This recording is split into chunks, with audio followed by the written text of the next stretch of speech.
जो यहाँ पर प्रेस कॉन्फ्रेंस जो रखी गई है, आज यहाँ पर रिव्यू मीटिंग थी हमारे पूरे हिमाचल प्रदेश के लेबर वेलफेयर अफसरों के साथ।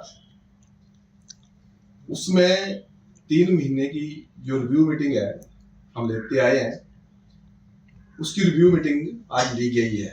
उसके तहत मैं आपको ये बताना चाहूँगा कि इस रिव्यू मीटिंग के तहत जो हमने पहले भी कहा था कि हमारा बोर्ड फिजिकल वेरिफिकेशन कर रहा है, क्योंकि आपने पीछे देखा होगा कि बहुत से नॉन जेन्युइन केस हमारे बोर्ड के अंदर पाए गए।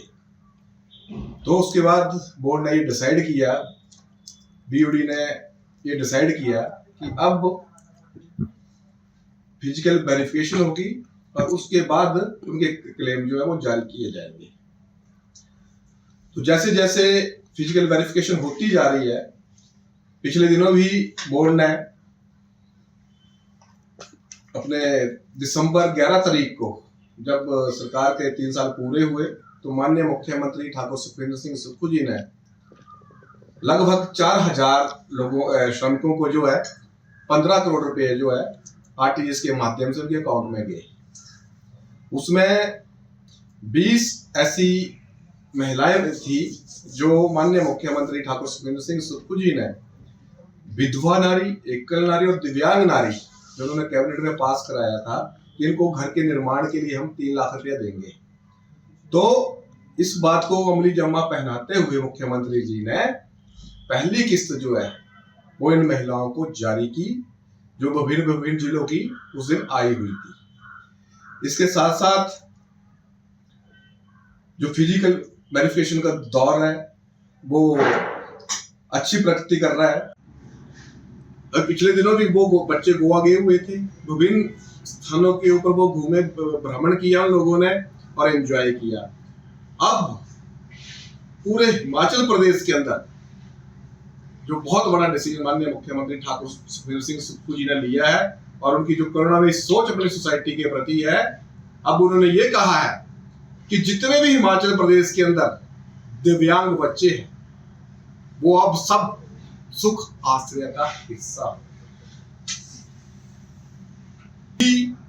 आज मुझे कहना था एक चीज जो आप मीटिंग हुई है उसमें कितनी फिजिकल वेरिफिकेशन हुई और उसमें कितने नॉन जेन्युइन वर्कर पाए गए हैं। सबसे पहले मैं कांगड़ा जिला की बात करना चाहूंगा। 3267 लोग की फिजिकल वेरिफिकेशन हुई, जिसमें नॉन जेन्युइन वर्कर 1647 पाए गए हैं।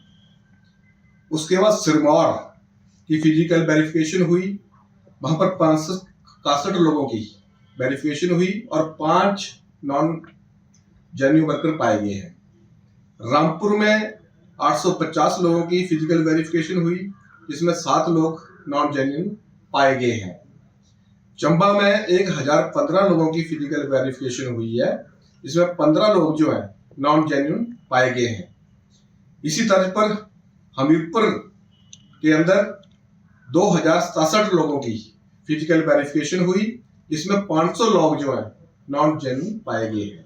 हमीरपुर में 1588 लोग की फिजिकल वेरिफिकेशन हुई, जिसमें 393 लोग नॉन जेन्युइन पाए गए हैं। ऊना में 4059 लोगों की फिजिकल वेरिफिकेशन हुई, जिसमें 127 लोग जो हैं नॉन जेन्युइन पाए गए।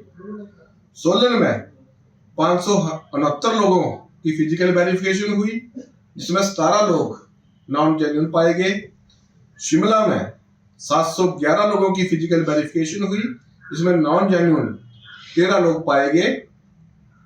किन्नौर में 1294 लोगों की फिजिकल वेरिफिकेशन हुई, यहां पर कोई भी नॉन जेन्युइन वर्कर नहीं पाया गया। 8 लोगों की फिजिकल वेरिफिकेशन हुई, जिसमें 4 नॉन जेन्युइन वर्कर पाए गए हैं। मंडी जिला के अंदर 2236 लोगों की फिजिकल वेरिफिकेशन हुई, जिसमें 254 लोग जो हैं नॉन जेन्युइन पाए गए हैं। टोटल फिजिकल वेरिफिकेशन 19,480 हुई है और 2,975 लोग जो है वो नॉन जेन्युइन पाए गए हैं। पाया गया और इस कार्य को और गति देने के लिए पिछले दिनों हमारे माननीय मुख्यमंत्री ठाकुर सुखविंदर सिंह सुक्खू जी ने हमारे बोर्ड की सेक्रेटरीट के अंदर मीटिंग ली और उस रिव्यू मीटिंग के अंदर कुछ डायरेक्शन जो है हमारे बोर्ड को दी गई है, जिसके तहत ये कहा गया है कि अब जितनी भी हमारे बोर्ड के अंदर लोग रजिस्टर्ड हैं या होंगे उन सभी को हिम परिवार पोर्टल के साथ जोड़ा जाएगा। सुखविंदर सिंह सुक्खू जी ने जो अपना मानवता का परिचय हमेशा देते आए हैं और जिनकी जो करुणामयी सोच है अपने समाज के प्रति, अपनी सोसाइटी के प्रति, अपनी आम जनता के प्रति और अपने श्रमिकों के प्रति, एक बार उन्होंने अब और चीज कह दी है कि जो सुख आश्रय है जिसमें 6000 बच्चे अभी तक रजिस्टर्ड हुए हैं और उन बच्चों को 4000 रुपया पर मंथ जो हम लोग हमारी सरकार जो है पॉकेट मनी के रूप में देती थी और साल में एक बार घूमने फिरने का उनका खर्चा पूरा बहन सरकार करती है, साथ में उनकी पढ़ाई लिखाई का जो भी वो डिग्री करें बच्चे वो सारी सरकार खर्चा बहन कर रही है। क्योंकि